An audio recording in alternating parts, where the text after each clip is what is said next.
بسم الله الرحمن الرحيم. السلام عليكم ورحمة الله وبركاته. أعوذ بالله من الشيطان الرجيم. بسم الله الرحمن الرحيم. الحمد لله رب العالمين. وأفضل الصلاة وأتم التسليم على المبعوث رحمة للعالمين وعلى آله وصحبه ومن سار على هديه إلى يوم الدين أما بعد. സ്നേഹാദരവുകൾ നിറഞ്ഞ സഹോദരങ്ങളെ, സഹോദരിമാരെ, സർവശക്തനായ അള്ളാഹു നമ്മുടെ ഈ സംഗമം സ്വീകരിക്കട്ടെ. നമ്മുടെ പാപങ്ങൾ അള്ളാഹു പുറത്തു തരട്ടെ. രോഗങ്ങൾ അള്ളാഹു ശിഫയാക്കട്ടെ. മരണപ്പെട്ടവരുടെ ഖബർ അള്ളാഹു സന്തോഷത്തിലാക്കട്ടെ. തെറ്റുകുറ്റങ്ങൾ അവർക്ക് നമുക്കും അള്ളാഹു നിരുപാധികം മാപ്പാക്കി തരട്ടെ. നമ്മുടെയും കുടുംബത്തിൻ്റെയും സുഷ്ട ആയുസ് അള്ളാഹു പൊരുത്തപ്പെട്ട വഴിയിലായി ഇസ്സത്തോടെ സന്തോഷത്തോടെ ദീർഘായുസ്സോടെ കഴിഞ്ഞ് ഈമാൻ സലാമത്തായി മരിക്കാനുള്ള മഹാഭാഗ്യം അള്ളാഹു നമുക്ക് എല്ലാവർക്കും നൽകട്ടെ. ആരാണ് ഒരു മുഅ്മിനായ മനുഷ്യന്റെ ശത്രു എന്ന് ചോദിച്ചാൽ, ഈമാനിന്റെ ശത്രു ആരോ അവനാണ് മുഅ്മിനിന്റെ ശത്രു. ഈമാനിന്റെ ശത്രുവായി ഖുർആൻ നമ്മുടെ മുന്നിൽ പ്രഖ്യാപിച്ചത് ശൈത്വാനെയാണ്, ശപിക്കപ്പെട്ടവൻ എന്നാണ് ഇതിനർത്ഥം. ഇബ്ലീസും ഇബ്ലീസിന്റെ അനുയായികളും. അള്ളാഹു അവന്റെ എല്ലാ ശർറുകളിൽ നിന്നും നമ്മെ കാത്തുരക്ഷിക്കട്ടെ. പിശാച് എന്ന് പറയും, ശൈത്വാൻ എന്ന് പറയും. ആമുഖമായി ഞാൻ പറയുന്നു, ദേഷ്യം വരുമ്പോ നമ്മൾ മക്കളെ ശൈത്വാൻ എന്ന് വിളിക്കാറുണ്ട്. എല്ലാവരും ഇല്ല, അങ്ങനെ ചിലർ അറിയാതെ വിളിക്കാറുണ്ട്.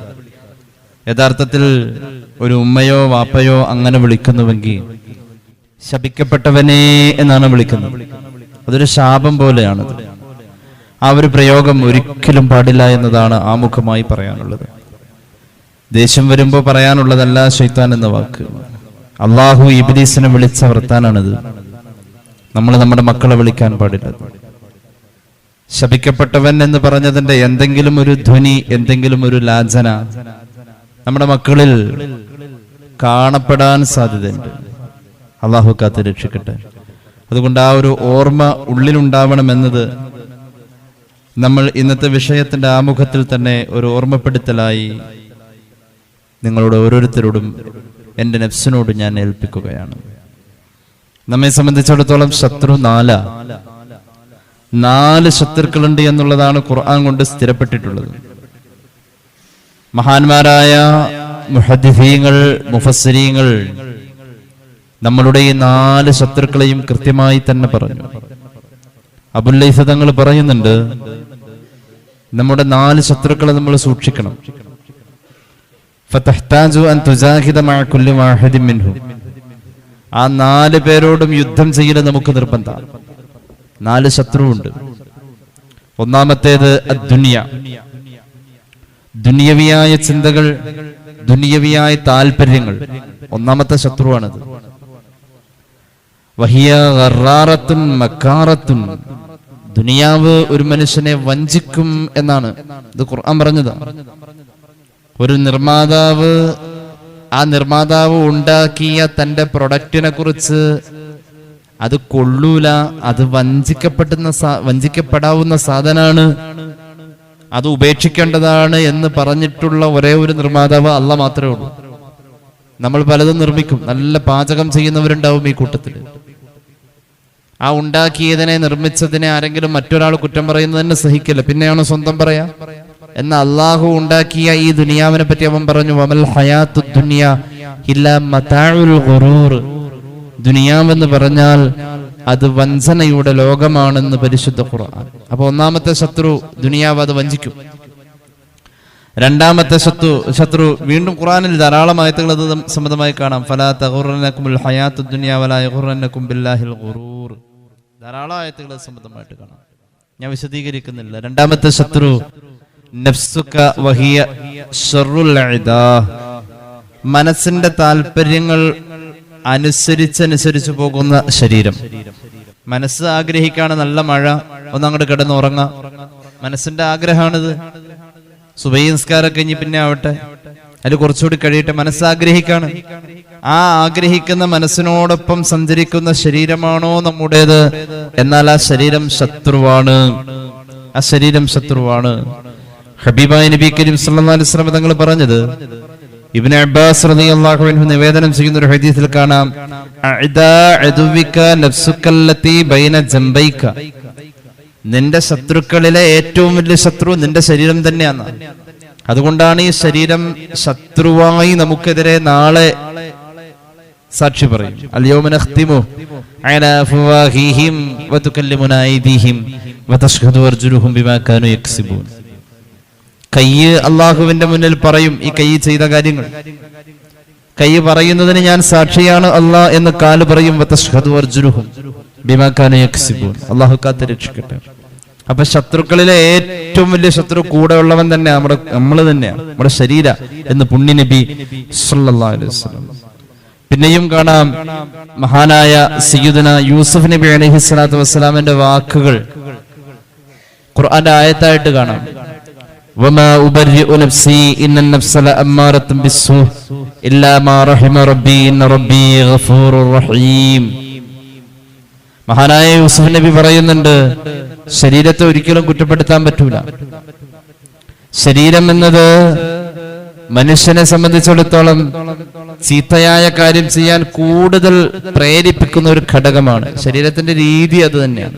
എന്റെ ശരീരത്തെ ഞാൻ ഒഴിവാക്കി പറയില്ല, എന്റെ ശരീരവും തെറ്റ് ചെയ്യാവുന്ന ശരീരമാണ് എന്ന് മഹാനായ യൂസുഫ് നബി അലൈഹിസ്സലാത്തു വസ്സലാമിന്റെ വിനയത്തിന്റെ വാക്കുകൾ. ഈ ശരീരം അതിന്റെ താല്പര്യങ്ങളോട് ലയിക്കും. എപ്പോഴും അങ്ങനെയാണ്. മനസ്സങ്ങോട്ട് പോകണം, അങ്ങോട്ട് ആ ശരീരം പോവാം.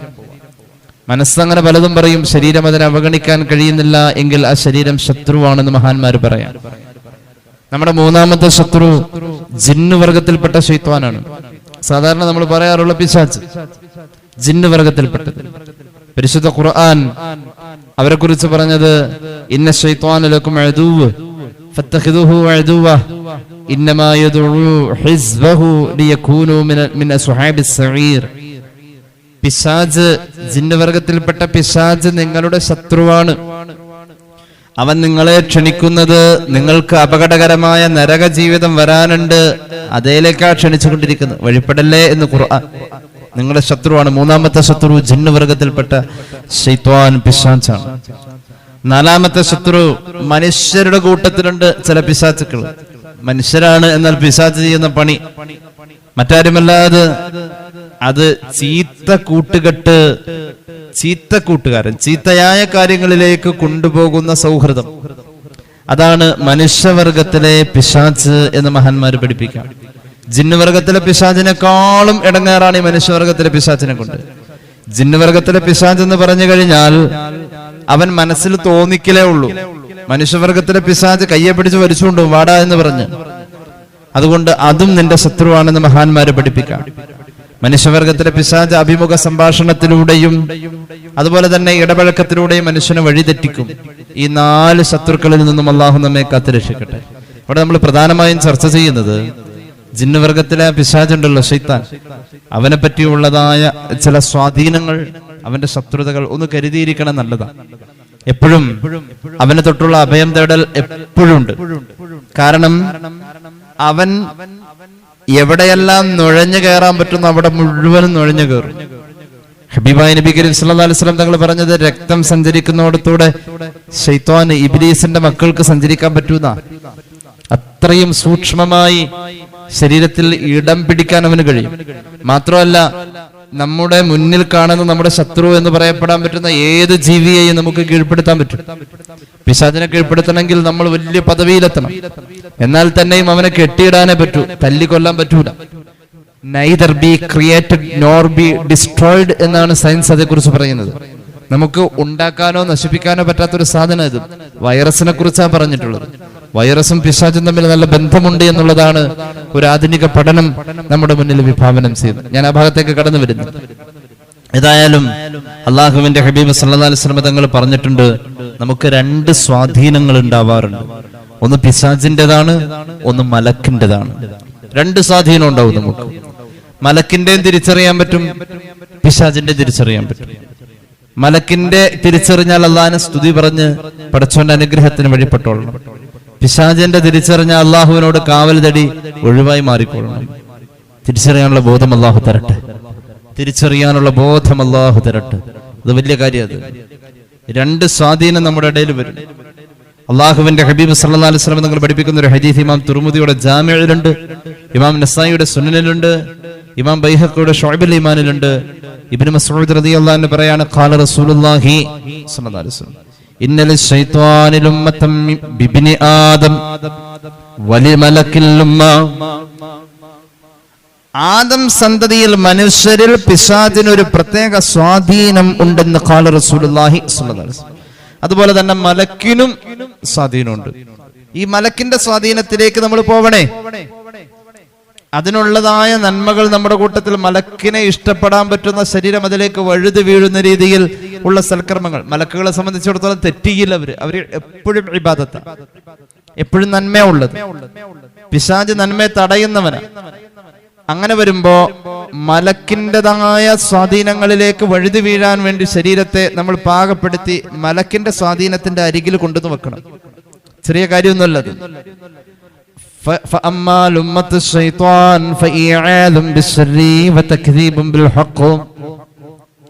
പിശാചിന്റെ സ്വാധീനം എന്ന് പറഞ്ഞാൽ ഷർറായ കാര്യത്തെ ആവർത്തിച്ച് നമ്മുടെ മുമ്പിൽ കൊണ്ടുവരില്ല. ഒരിക്കൽ ഒരു തെറ്റ് ചെയ്തു, എന്നിട്ട് നമുക്ക് കുറ്റബോധം തോന്നി, അള്ളാഹു അങ്ങനെ ഒരു അനുഗ്രഹം ചെയ്തു, തെറ്റാണെന്ന് തോന്നിച്ചു, മലക്കിന്റെ സ്വാധീനമാണത്. നമ്മൾ തൗബ ചെയ്തു, ഇനി അത് ചെയ്യില്ല എന്ന് തീരുമാനിച്ചു. പിശാചിന്റെ പരിപാടി എന്താ? ഒന്നും കൂടി അത് കൊണ്ടുവന്ന് മുന്നിൽ കാണിക്കും, പിന്നെയും കാണിക്കും, പിന്നെയും കാണിക്കും, പിന്നെയും കാണിക്കും. അങ്ങനെ പല പ്രാവശ്യം അവൻ ഈ ഷർറിനെ മുന്നിൽ കൊണ്ടുവന്ന് ഇങ്ങനെ കാണിച്ചുകൊണ്ടേയിരിക്കും. അവന്റെ പണി അത് തന്നെയാണ്.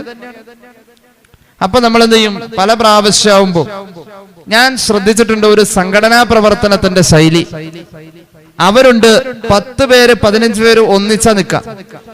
എന്നിട്ട് അവർക്ക് ആവശ്യമുള്ള ഒരു കാര്യം ഒരു വ്യക്തിയിൽ അടിച്ചേൽപ്പിക്കണമെങ്കിൽ ആദ്യം ഒരാൾ പറയും, രണ്ടാമത്തെ ആള് പറയില്ല, കയ്യിൽ പിടിക്കും, എന്നിട്ടൊന്ന് ചിരിക്കും. മൂന്നാമത്തെ ആള് ആ സംഘത്തിൽ ചേരാൻ വേണ്ടിയിട്ട്, ഞാൻ ഏത് സംഘം എന്ന് പറയുന്നില്ല, വീണ്ടും മൂന്നാമത്തെ ആളും പറയും. നാലാമത്തെ ആള് പറയും, ഒരു പ്രാവശ്യമെങ്കിലും ഒന്ന് ചെറുതാക്കിയെന്ന് സൂചിപ്പിക്കും. അഞ്ചാമത്തെ ആള് പറയുമ്പോഴേക്ക് ഈ പറഞ്ഞ 4 പേര് മട്ടോടും. ഈ ആള് കുടുങ്ങും. അവസാനം അവര് പറയുന്നതിൽ പെട്ടുപോകും. ആവർത്തനം കൊണ്ട് ഒരു മനുഷ്യൻ ഒരു കെണിയിൽ അല്ലെങ്കിൽ ഏതെങ്കിലും ഒരു ട്രാപ്പിൽ വീഴും. പിശാചിന്റെ പണി എന്ന് പറഞ്ഞാൽ ഷർറായ കാര്യങ്ങൾ ഇങ്ങനെ ആവർത്തിച്ചു കൊണ്ടുവരണം. ഇന്നലെയും അതേ നേരായപ്പോ ആ തോന്നിയത് ഇന്നും തോന്നിക്കും.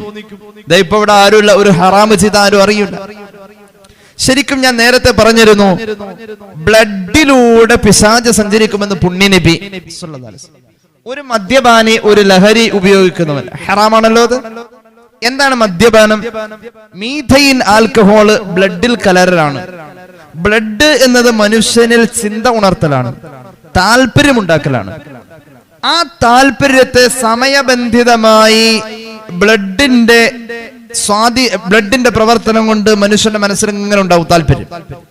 ഇന്നലെ 4 മണിക്ക് ഡ്രഗ്സ് ഉപയോഗിച്ച ആള് ഇന്ന് 4 മണിയാവുമ്പോൾ അവന്റെ ശരീരം അതിലേക്ക് ആഗ്രഹം വരും. അത് യഥാർത്ഥത്തിൽ ബ്ലഡിൽ ഓട്ടോമാറ്റിക് അങ്ങനെ ഒരു സ്വഭാവമുണ്ട്. അതുകൊണ്ട് ബ്ലഡിൽ നിന്നും മീഥൈൻ ആൽക്കഹോൾ വലിച്ചു കളയലാണ് മദ്യപാനത്തിനെതിരെയുള്ള ഒരു പ്രധാന ചികിത്സ. എന്നാൽ പുണ്യനബി പഠിപ്പിച്ചു, ഈ തോന്നിപ്പിക്കുന്ന പണി മനുഷ്യന്റെ ബ്ലഡിലൂടെ നടത്താൻ ഇന്ന ശൈത്വാന യജ്രി മിൻ അഹദികും മജറദ് ദമി റവാഹു തുർമുദി ഖാല റസൂലുള്ളാഹി സ്വല്ലല്ലാഹു അലൈഹി വസല്ലം. ആ ബ്ലഡിലേക്ക് പിശാച് അങ്ങോട്ട് കയറാണ്. അപ്പോൾ എളുപ്പമായി അവൻ അതിലൂടെ തുഴഞ്ഞു നടക്കാനുള്ള തോണിയും പങ്കായവും ഒക്കെ ഉണ്ട്. അവിടെ നിന്ന് അങ്ങോട്ട് സ്വാധീനിക്കാൻ എളുപ്പമായി. ആ ശരീരം, ആ ബ്ലഡ്, ആ മനസ്സ് ആഗ്രഹിക്കുന്ന ബ്ലഡ് പോകുന്ന കാര്യങ്ങളിലൂടെ അങ്ങനെയുണ്ട്. ലാ തജ്ലു അലൽ മഗീബാത്ത്, ആ ഹദീസിന്റെ തുടക്കം അങ്ങനെയാണ്. ദുഷിച്ച ചിന്തയുമായിരിക്കുന്ന ആണിന്റെയോ പെണ്ണിന്റെയോ അടുക്കൽ നിങ്ങൾ വെളിവാവല്ലേ. ജലായജ്ലു എന്ന് പറഞ്ഞാൽ പോകല്ലേ എന്നല്ല, വ്യഭിചരിക്കണം എന്ന് നെയ്യത്താക്കിയിരിക്കുന്ന ആണും പെണ്ണും ഉണ്ടാവും. ആണ് അങ്ങനെ വേറൊരിടത്ത്, പെണ്ണ് വേറൊരിടത്ത്. അങ്ങനെയുള്ളവരുടെ കൺമുന്നിൽ നിങ്ങളുടെ നിഴൽ വെട്ടം കാണല്ലേ, അത്രയും നിങ്ങൾ അകന്നു പോണേ. അവൻ ആ ഏരിയയിൽ ഉണ്ടെങ്കിൽ ആ ഭാഗത്തേക്ക് പോരുത്, അവൾ ആ ഏരിയയിൽ ഉണ്ടെങ്കിൽ ആ ഭാഗത്തേക്ക് പോകരുത്. ഹദീസിൽ പറഞ്ഞത് പെണ്ണിനെയാണ്. എന്തുകൊണ്ട്? വ്യഭിചാരമോഹം മനസ്സിൽ വെച്ചുകൊണ്ടിരിക്കുന്ന, ഹറാമിയത്ത് ചിന്തിക്കുന്ന ആളുടെ നിഴൽ വട്ടത്തിൽ നിങ്ങൾ എത്തിപ്പെടല്ലേ. എന്താ എത്തിപ്പോയ? ബാക്കി പറഞ്ഞില്ല. ഹദീസിൽ ബാക്കി പറഞ്ഞാൽ എന്ത് സംഭവിക്കുമെന്ന് പിന്നെ പറഞ്ഞത്, ഹദീസിൽ ബാക്കി പറഞ്ഞത് ശൈത്താൻ ബ്ലഡിലൂടെ സഞ്ചരിക്കുന്നു എന്ന് മുഹമ്മദ് റസൂൽ സ്വല്ലല്ലാഹു അലൈഹി വസല്ലം. അതിനർത്ഥം താല്പര്യം ഉണ്ടാക്കാം. ആ ഏരിയയിലേക്കാണ് പോണെങ്കിൽ വേഗം ശൈത്താൻ ആ പരിസരത്ത് എവിടെ ഉണ്ടാവും, അവൻ നേരെ നമ്മുടെ ബ്ലഡിലേക്ക് കയറും. വേഗം കയറാൻ പറ്റും. എങ്ങനെ ഉസ്താദ് ബ്ലഡിൽ കയറാൻ? ഞാൻ ചോദിക്കട്ടെ, ചെരുപ്പിടാതെ ബാത്റൂമിൽ പോയ ബാക്ടീരിയ ശരീരത്തിൽ കയറും, മറ്റു സാധനങ്ങൾ കയറും, രോഗാണുക്കൾ കയറും എന്നൊക്കെ പറയുന്നുണ്ടല്ലോ. അതെങ്ങനെ കയറും? നമ്മൾ കണ്ടോ? കണ്ടില്ല. എന്തിനേറെ നമ്മൾ ശ്വസിക്കുന്ന വായു, ഓക്സിജൻ അകത്തേക്ക് പോയത് നമ്മൾ കണ്ടിട്ടില്ല.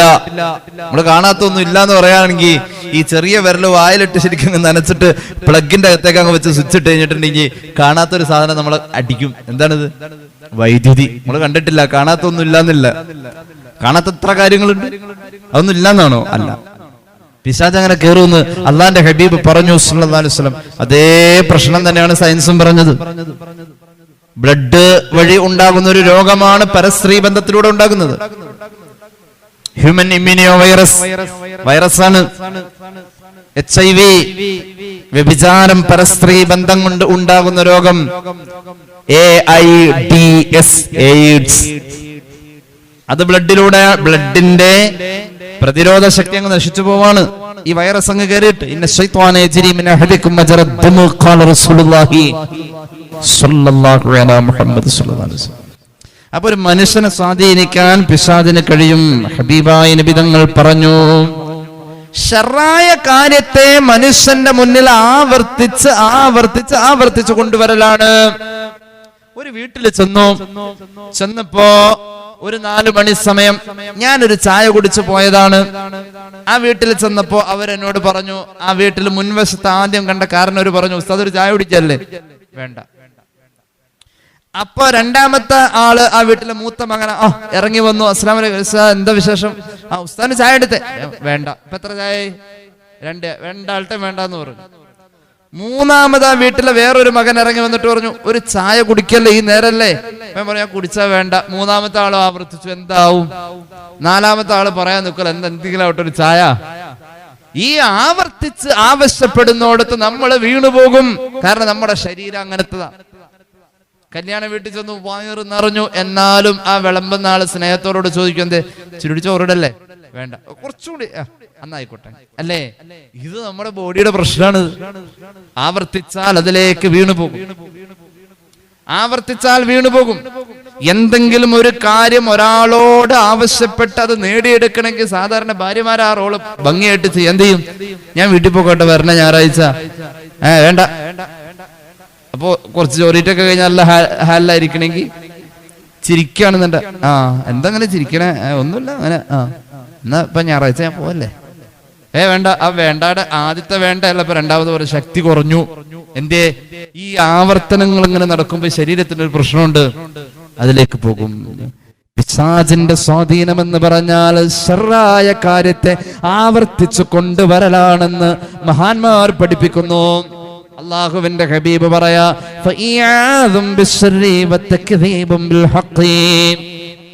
ആവർത്തിച്ച് പറയുന്നത് ഷർറാണെന്ന് നമുക്കറിയാം, ഹക്ക് അല്ലാത്തതാണെന്നും അറിയാം. പക്ഷെ ഹക്കിനെ അവഗണിച്ചു പോകും, പെട്ടുപോകും. ഖാല റസൂലുള്ളാഹി. മലക്കിന്റെ സ്വാധീനം എന്ന് പറഞ്ഞാൽ ഖൈർ ചെയ്യാൻ അവനെ ഓർമ്മപ്പെടുത്തിക്കൊണ്ടിരിക്കും. പക്ഷെ ശരീരത്തിനൊരു സ്വഭാവമുണ്ട്, അത് വെറുതെ ഇട്ട് കഴിഞ്ഞാൽ അത് നേരെ ഷെറിലേക്ക് പോവുള്ളൂ. ബലം പിടിച്ചാൽ മാത്രമേ അല്ലെ? ഞാൻ ചോദിക്കട്ടെ, നമ്മളിപ്പോ ബലം പിടിച്ചുകൊണ്ടിരിക്കുന്നതുകൊണ്ട് കുറെ കാര്യങ്ങൾ കറക്റ്റായിട്ട് വർക്ക് ചെയ്യുന്നുണ്ട്. ഉദാഹരണം, നമ്മളിപ്പോ ബലം പിടിക്കുന്നത് കൊണ്ടാണ് നമ്മുടെ കണ്ണ് തുറന്നിരിക്കുന്നത്. ആണ്, നമ്മളൊരു ചെറിയ സ്ട്രെയിൻ ചെയ്യുന്നുണ്ട് അവിടെ.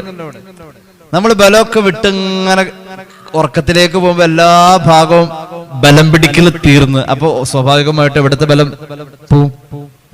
കൺപോളകളിൽ കൊടുക്കുന്ന ചെറിയ ബലം കൊടുക്കൽ മാറും, ഓട്ടോമാറ്റിക്കലി കണ്ണ് അടയും. എവിടെയെങ്കിലും ഒരു ചെറിയ ബലം കൊടുക്കൽ നമുക്ക് ഉണ്ട്. ചിരിക്കുമ്പോൾ, വർത്താനം പറയുമ്പോൾ, നമ്മൾ ഉറങ്ങുമ്പോൾ മിക്കവാറും വായ തുറന്നു പോകാൻ സാധ്യതയുണ്ട്. എന്തുകൊണ്ട്? ഈ നാവ് എന്ന് പറയുന്നത് വായ്ക്കകത്ത് ഒതുങ്ങൂല ശരിക്ക്, അത് ബലം പിടിച്ച് ഒതുക്കിയിട്ടിരിക്കാം. ഒരു മനുഷ്യൻ തൂങ്ങി മരിച്ചതോ അല്ലെങ്കിൽ വേറെ ഏതെങ്കിലോ രീതിയിൽ അവന്റെ മരണം കണ്ടാൽ, മരിച്ചു കിടക്കുന്ന ശരീരം എന്തായാലും ഇപ്പൊ ആ ബോഡി ബലം പിടിച്ചിരിക്കല്ലോ, സ്വാഭാവികമായി നാവ് പുറത്തേക്ക് ചാടും. അതൊരു ബലം പിടിച്ച് ഒതുക്കി വെച്ചിരിക്കുന്ന മയ്യത്തിന്റെ താട കെട്ടുന്നതിനാ? മയ്യത്തിന്റെ താട കെട്ടുന്നത് പല്ല അടഞ്ഞു കൂടിയിരിക്കാൻ വേണ്ടിയിട്ട്, അല്ലെങ്കിൽ ആര് പുറത്തിയാടും? നാവ് പുറത്തിയാടും. ചുണ്ടുകളെ പരസ്പരം കൂട്ടി മുട്ടിച്ച് വെച്ചത് ഒരു ബലം പിടുത്താണ്. ബലം പിടിച്ചിട്ട് ചുണ്ട് രണ്ടും അകന്നിരിക്കുള്ളൂ. നമ്മളൊരു ചെറിയ ബലം കൊടുക്കലുണ്ട് അവിടെ. അതുകൊണ്ടാണ് മയ്യത്തിന്റെ ചുണ്ടിന്റെ മുകളിൽ ചില സ്ഥലങ്ങളിലൊക്കെ എന്ത് വെക്കാറുണ്ട്? പഞ്ഞിങ്ങനെ വെച്ച് കാണാറുണ്ട്. അപ്പൊ ഈ ബലം കൊടുക്കുക എന്നുള്ളത് നമ്മെ സംബന്ധിച്ചിടത്തോളം ഈ ശരീരത്തിൽ വേണം. ഇല്ലെങ്കിൽ ഇത് ഓട്ടോമാറ്റിക്കലി വഴുതി പോകുന്നത് പിശാചിന്റെ പാത്രത്തിലേക്കാ. ആ ഭാഗത്തേക്ക് ഇറക്കം, സ്ലോപ്പാണ്.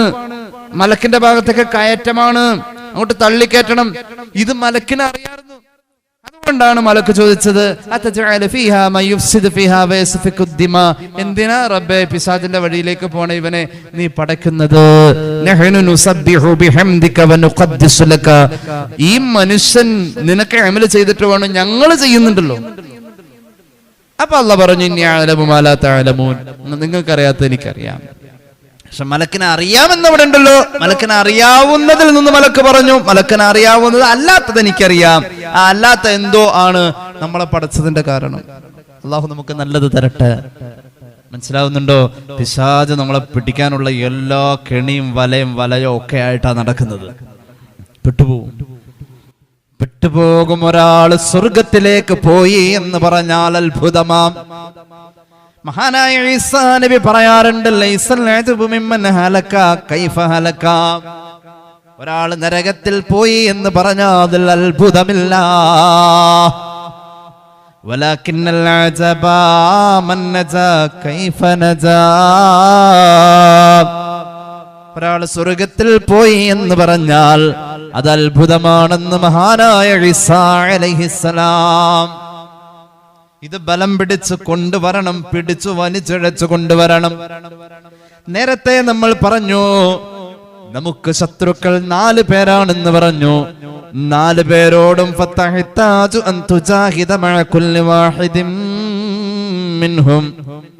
ആ 4 പേരോടും നീ ബലം പ്രയോഗിക്കൽ, യുദ്ധം ചെയ്യൽ നിനക്ക് നിർബന്ധ.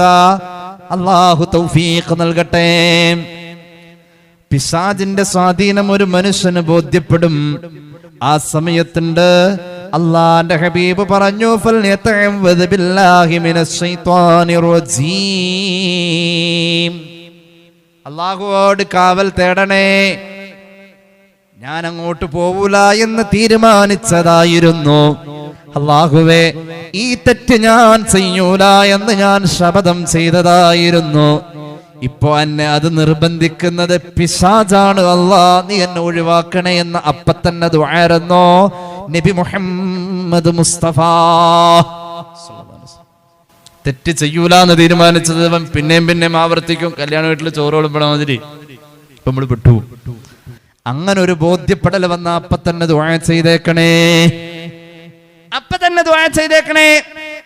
ഇനി കേട്ടോളൂ, മലക്കിന്റെ സ്വാധീനം നമുക്ക് തോന്നാറുണ്ട്. എങ്ങനെയാണെന്നറിയുമോ പ്രിയമുള്ളവരെ?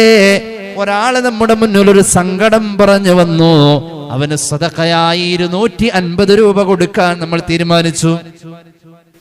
അപ്പൊ നമ്മൾ ആലോചിച്ചു, അൽഹംദുലില്ലാ, ഈ ആഴ്ചയില് മക്കള് ഫോൺ ചെയ്തപ്പോ പറഞ്ഞു ഗൾഫിലുള്ള ബിസിനസ് ഒക്കെ നല്ല അഭിവൃദ്ധിയിലാണ്.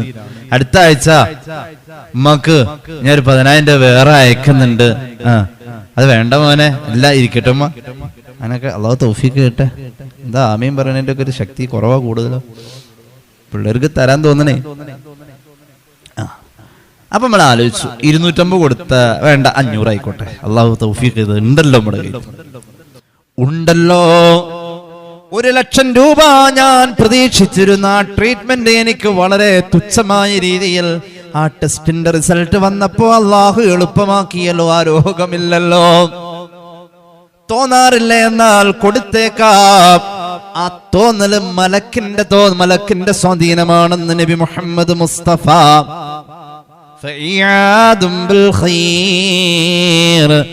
മലക്കിന്റെ ആ സ്വാധീനം ബോധ്യപ്പെട്ടാൽ ഉടനെ പറയേണ്ട ദിക്റാണ് അൽഹംദുലില്ലാഹ്. ഏതാ ദിക്ർ? അൽഹംദുലില്ലാഹ്. അവൻ അൽഹംദുലില്ലാഹ് എന്ന ദിക്ർ പറയട്ടെ. സയ്യിദുനാ റസൂലുള്ളാഹി. മലക്കിന്റെ സ്വാധീനം നമുക്ക് ബോധ്യപ്പെട്ടാൽ അപ്പൊ പറയേണ്ട ദിക്റാണ് അൽഹംദുലില്ലാഹ്. എന്തുകൊണ്ടാണ് അൽഹംദുലില്ലാഹ് പറയുന്നതെന്നറിയുമോ? ഇബ്ലീസിന് നമ്മോട് വെറുപ്പ് തോന്നും അത് പറയുമ്പോ. ഇബ്ലീസ് 14,000 കൊല്ലം അല്ലാഹുവിന്റെ അർശിന്റെ ചുറ്റിലും നടന്നവനാ. 14,000 കൊല്ലം അവൻ കഅബക്ക് തവാഫ് ചെയ്തവനാ. 80,000 കൊല്ലം അല്ലാഹുവിനെ ഇബാദത്ത് ചെയ്തവനാ. 20,000 കൊല്ലം ഇബ്ലീസ് മലക്കുകൾക്ക് വഅ്ള് പറഞ്ഞവനാ. സ്വർഗത്തിന്റെ കാവൽക്കാരനായി 30,000 കൊല്ലം ഇബ്ലീസ് ഉണ്ടായിട്ടുണ്ട്. 80,000 കൊല്ലം അല്ലാഹുവിനെ ഇബാദത്ത് ചെയ്തു. ഒറ്റ ഇബാദത്തിലും ഇബ്ലീസ് പറയാത്ത വചനമാണ് ഏത് ദിക്ർ? അൽഹംദുലില്ലാഹി റബ്ബിൽ ആലമീൻ. ഇബ്ലീസ് പണ്ട് ഇബാദത്തിൽ ഒരു കാലത്തും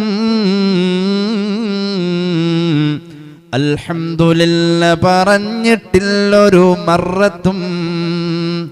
വഹബന്നവർ പറയുന്നു പറഞ്ഞിരുന്നെങ്കിലേ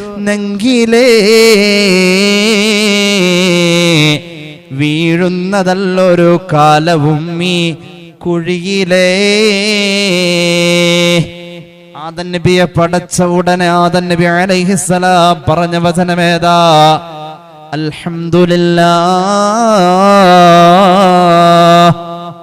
നമ്മുടെ ഒരു തുടക്കം എപ്പോഴും എന്താ? ഉദാഹരണം, ഉറങ്ങി എഴുന്നേറ്റ് വരുന്ന വിശ്വാസിയോട് പറയാൻ പറഞ്ഞതെന്താ? അൽഹംദുലില്ലാഹില്ലദീ അഹ്യാനാ ബഅദമാ അമാതനാ വഇലൈഹിൻ നുശൂർ. ഖുർആൻ എടുത്ത് തുറന്നു വെച്ചു. ചട്ട തുറന്നാൽ ആദ്യം കാണുന്നത് സൂറത്തുൽ ഫാത്തിഹയാണ്. ആദ്യത്തെ ആയത്ത് ഏതാ? ബിസ്മി കഴിഞ്ഞാൽ അൽഹംദുലില്ലാഹി റബ്ബിൽ ആലമീൻ. ഇബ്ലീസിന് ദേഷ്യം വരും, അകന്നങ്ങ് പോയിക്കോളും. ഈ ദിക്ർ കൊണ്ട് ഇബ്ലീസ് ഓടും. അള്ളാഹുവിന്റെ അനുഗ്രഹങ്ങൾ ഒഴുകിയെത്തും. റബ്ബിന്റെ സ്നേഹമുണ്ടാകും. മലക്കിന്റെ കാവലുണ്ടാവും. കാരണം മലക്കുകൾ ഇതിങ്ങനെ പറയാൻ തന്നെ. മലക്കുകൾ എന്ന് പറഞ്ഞത് നഹ്നു നുസബ്ബിഹു ബിഹംദിക വനുഖദ്ദിസു ലക. നുസബ്ബിഹു ബിഹംദിക. അല്ലാഹുവേ, മനുഷ്യനെ പടക്കേണ്ട അൽഹംദുലില്ലാഹ് എന്ന ദിക്ർ ചെല്ലാൻ ഞങ്ങളുണ്ട്. നീ ഇനി അതിനു വേണ്ടിയിട്ട് മനുഷ്യനെ പടക്കണ്ട. അപ്പൊ മനുഷ്യനെ പടച്ച ഉടനെ മനുഷ്യൻ എന്ത് പറഞ്ഞിരിക്കണം? അതാണ് ആ മനുഷ്യൻ ആദ്യം പറഞ്ഞത്. അല്ലാഹു ഒരു തുമ്മല് കൊടുത്തു. നമ്മുടെ ഉപ്പാദം അലൈഹിസ്സലാമിന്റെ പവർ നോക്കണേ. മഹാനവറുകൾ ഒരു തുമ്മലങ്ങ് തുമ്മി. പിറന്ന ഉടനെ ആദം അലൈഹിസ്സലാം ഒന്ന് തുമ്മി. തുമ്മിയപ്പോ എന്ത് പറഞ്ഞു പോയി? അൽഹംദുലില്ലാഹ് പറഞ്ഞു പോയി. അൽഹംദുലില്ലാഹ് പറഞ്ഞു പോയി. മലക്കുകളെ, ഇന്നി അഅലമു മാ ലാ തഅലമൂൻ. നിങ്ങൾക്ക് അറിവുണ്ട്, ആ അറിവല്ല എന്റെ അറിവ്. നിങ്ങൾക്കറിയാത്തത് എനിക്കറിയാം. ആദം അൽഹംദുലില്ലാഹ് പറഞ്ഞു. وعلم آدم الأسماء كلها ثم عرضهم على الملائكة. എന്നിട്ട് ആദം അലൈഹിസ്സലാമിന് അല്ലാഹു വസ്തുനാമങ്ങൾ മുഴുവനും പഠിപ്പിച്ചു. വസ്തുനാമം എന്ന് പറഞ്ഞാൽ സൃഷ്ടിനാമം. എല്ലാ ഭാഷയും പഠിപ്പിച്ചു എന്ന് പറയാം. ഏതൊരു സാധനത്തിനും അതിൻ്റെതായ ഒരു പേരുണ്ട്. ആ പേരുകൾ ഏത് ഭാഷയിലും ഉണ്ടാകാം. അത് പര്യായ പദങ്ങളിലുണ്ടാവാം. 20,000 കൊല്ലം ഇബ്ലീസിന്റെ മുന്നിൽ പോയിരുന്നിട്ട് അന്ന് മലക്ക് കേൾക്കാത്തത്, ഇന്റർവെൽ ഇല്ലാത്ത ക്ലാസ്, പീരീഡ് മാറാത്ത ക്ലാസ്, തുടങ്ങിയാൽ തീരുന്നവരെ ദീർഘനേരം ഇരിക്കേണ്ട ക്ലാസ്, ഇബ്ലീസിന്റെ ക്ലാസ്സിൽ മലക്കുകൾ പങ്കെടുത്ത 20,000 കൊല്ലത്തിൽ ഒരിക്കൽ പോലും കേൾക്കാത്തത് ആദം നബി പറയാൻ തുടങ്ങി. വഅല്ലമ ആദമൽ അസ്മാഅ കുല്ലഹാ ثم عرضهم على الملائكة. ഇൽമുള്ള ആദമിനെ കാണിച്ചു. ഇൽമു കൊണ്ട് പിശാചിനെ അകറ്റി നിർത്താൻ പറ്റുമേ? ഇൽമുള്ള ആളെ പിശാചിന് പേടിയാ. സംഭവം പറയാം, മഹാന്മാർ രേഖപ്പെടുത്തുന്നുണ്ട്. ഒരിക്കൽ ഇബ്ലീസ് ഒരാള് പള്ളിയിൽ നിസ്കരിക്കുന്നത് കണ്ടു. ആ പള്ളിയിലേക്ക് ഇബ്ലീസ് കയറി. മഹാനായൊരു സൂഫി നിരീക്ഷിച്ചു കൊണ്ടിരിക്ക, പിശാചാണ് വന്നതെന്ന് ബോധ്യമായി. അതേ പള്ളിയുടെ മൂലയിൽ ഒരു ആള് കിടന്നുറങ്ങുന്നു. ഇബ്ലീസ് ആവട്ടെ, നിസ്കരിക്കുന്നവൻ ഇബ്ലീസിന് ഒരു വീക്ക്നെസ് ആണ്. നമ്മുടെ വിഷയം പറയുന്നുണ്ട്, നിസ്കരിക്കുന്നവൻ ഇബ്ലീസിന് ഒരു വീക്ക്നെസ്സാ, വലിയ ഇഷ്ട. ആരെ? നിസ്കരിക്കാത്തവനല്ല. ആരെ? നിസ്കരിക്കുന്ന ഒരാളെ കിട്ടി അവിടെ പോയി കളിക്കല്, അവിടെ പോയി അവൻ്റെതായ എല്ലാ വേലകളും അവൻ കാണിക്കും, വലിയ ഇഷ്ട. ഇബ്ലീസ് പള്ളിയിലേക്ക് കയറിയിട്ട് നിരന്തരമായി ദീർഘമായി നിസ്കരിക്കുന്ന മനുഷ്യന്റെ സമീപത്തേക്ക് പോകുന്നേയില്ല. ഉറങ്ങിക്കിടക്കുന്ന ആളുടെ അടുത്ത് വന്നിരുന്ന് കൊതുക് കയറാതെ, ഈച്ച കയറാതെ തട്ടിയും തലോടിയും കാറ്റുകൊടുത്തും ശല്യങ്ങളില്ലാതെ സുഖനിദ്ര കൊടുക്കുന്നു. ആർക്ക്? ഉറങ്ങണക്ക്. അപ്പൊ ചോദിച്ചു, നീ എന്ത് പരിപാടി കാണിക്കണേ? ആ നിസ്കാരക്കാരൻ അവിടെ ഉണ്ടായിട്ട്, എടോ അതൊരു സാധാരണക്കാരനാ, അയാള് അറിവുള്ള ആളല്ല. അയാളെ എപ്പ വേണമെങ്കിലും എങ്ങനെ വേണമെങ്കിലും എനിക്ക് ചീത്തയാക്കാം. പക്ഷേ ഈ ഉറങ്ങുന്ന ആള്, അയാൾ ഒരു ആലിമ. ഈ ആലിമ എഴുന്നേറ്റാൽ ആലിമിന് ആബിദിനെക്കാളും പവറല്ലേ? ആലിമിന് ഇബ്ലീസിനെ പിടിച്ചു കെട്ടാനുള്ള വഴികൾ അറിയാം. അതുകൊണ്ട് ആലിമിന്റെ ഉറക്കമാണ് ആബിദിന്റെ ഇബാദത്തിനേക്കാളും എനിക്ക് പ്രാധാന്യം. ആലിം ഉറങ്ങട്ടെ, 10 മിനിറ്റ് കൂടി കിടന്നു കഴിഞ്ഞാൽ അത്ര ആളെ കുറച്ചാണല്ലോ കാണുള്ളൂ. വൈകുന്നേരം ആകുമ്പോഴേക്കും പിന്നെ വീട്ടിലേക്കാ പോവുള്ളൂ. അതുകൊണ്ട് ഇൽമുള്ളവനെ പേടിയായ ഇബ്ലീസിന് അള്ളാഹു നല്ല ഇൽമ് തരട്ടെ. ഇൽമെന്ന് പറഞ്ഞിട്ട് കാര്യമില്ല, അള്ളാഹിനെ പേടിയുള്ള ഇൽമാണ്. അള്ളാഹിനെ പേടിയുള്ള ഇൽമ വേണം. നാഫിഅ ഇൽമെന്ന് പറയും. അതുണ്ടെങ്കിൽ ആള് രക്ഷപ്പെട്ടു എന്നാണ്. അള്ളാഹു തൗഫീഖ് നൽകട്ടെ.